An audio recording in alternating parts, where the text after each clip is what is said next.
تو تعلیم کے بغیر آپ اکثریت کے مقابل کھڑے بھی نہیں ہو سکتے، اپنا حق مانگ بھی نہیں سکتے، لے بھی نہیں سکتے۔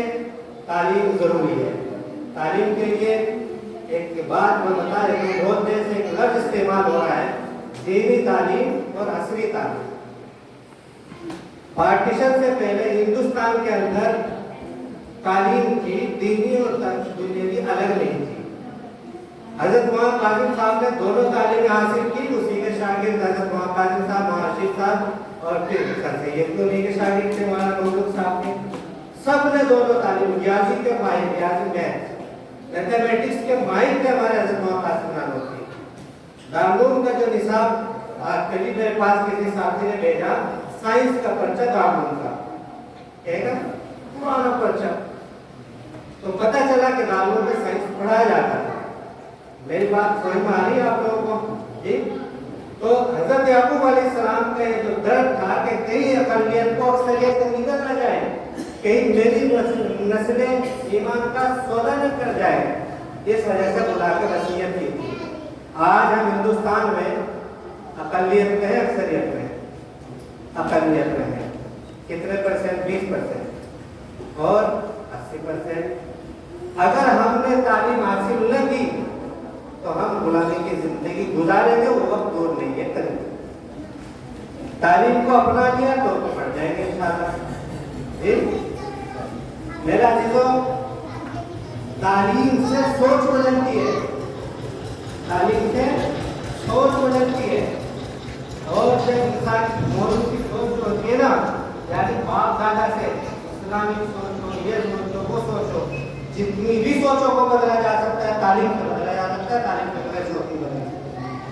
اور انٹرنیشنل لیول پہ یہ سوچ بدلنے کے لیے کہ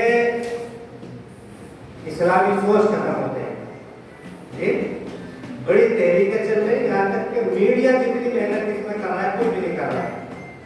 میرا عزیزوں، کوشش کریں گے انشاءاللہ۔ یہ اس ادارے کے قیام کا میں مقصد بتاتا ہوں۔ اس ادارے کا قیام مقصد ہے، دونوں تعلیمیں برابر برابر چل رہی ہیں، اسکول الگ قائم ہے، مدرسے الگ قائم ہے۔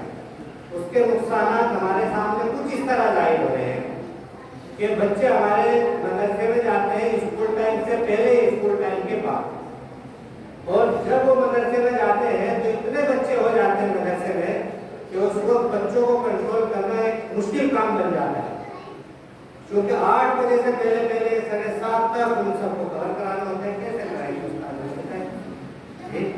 اسکول سے آنے کے بعد پھر یہ سلسلہ بہتانی کا تو عجیب حال نہیں تھا۔ کل پرسوں سے میں کر رہا ہوں کہ ایک ہی دن سے ایگزام لے رہا ہوں بچوں کے، 12 سال کا بچہ، میں نے پوچھا ABCD ختم، اے آپ پوچھا ختم، جی کیوں جی؟ کہ جی سرکاری اسکول میں جا رہے ہیں۔ سرکاری اسکول کے نصاب کا تھوڑا سا بتا دوں آپ کو۔ سرکاری اسکول آنگن واڑی ہے تو یہاں پہ آنگن واڑی، نرسری LKG UKG، دوسرے لفظوں میں کہیں تو نورانی قاعدہ، وہ آنگن واڑی ہے اسکول کی سرکار کے پاس۔ آنگن واڑی میں تعلیم نہیں ہوتی، کھانا پینا ہو رہا ہے کیا؟ تو جس وقت بچے اسکول میں پہنچ رہے ہیں تو وہ بالکل بنیادی ایجوکیشن ABCD الف با تا اے آ اس سے ناواقف ہو کے پہنچے۔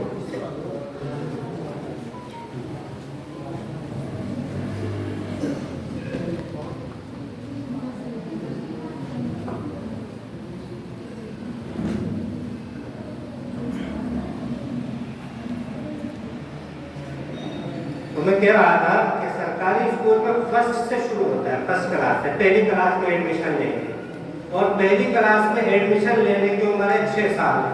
6 سال سے پہلے اگر لے جائیں گے تو ظاہر بات ہے پھر بھی نہیں، تو یہ بنیاد میں کمزوری رہ جاتی ہے بچوں کی۔ ABCD کلیئر نہیں ہو پاتا، ملا کر پڑھنے میں ساؤنڈ کلیئر نہیں ہو پاتے، جی، اور ساری چیزوں میں یہی کوشچن رہ جاتی ہے، تو آگے تک کمزور کمزور کمزور چلتا رہتا ہے۔ اس ادارے کا مقصد بچوں کی فاؤنڈیشن کو مضبوط کرنا ہے، بنیاد کو، مین چیز۔ 12 سال کا بچہ اگر ہے تو اس کی ایج کے حساب سے اس بچے کو 7ویں کلاس میں ہونا چاہیے، 6ٹھی کلاس میں ہونا چاہیے، اور جب وہ ABCD نہیں جانتا ہے یا آگے جانتا ہے کس کلاس میں ہوگا بتائیے؟ کوئی فکس نہیں ہے۔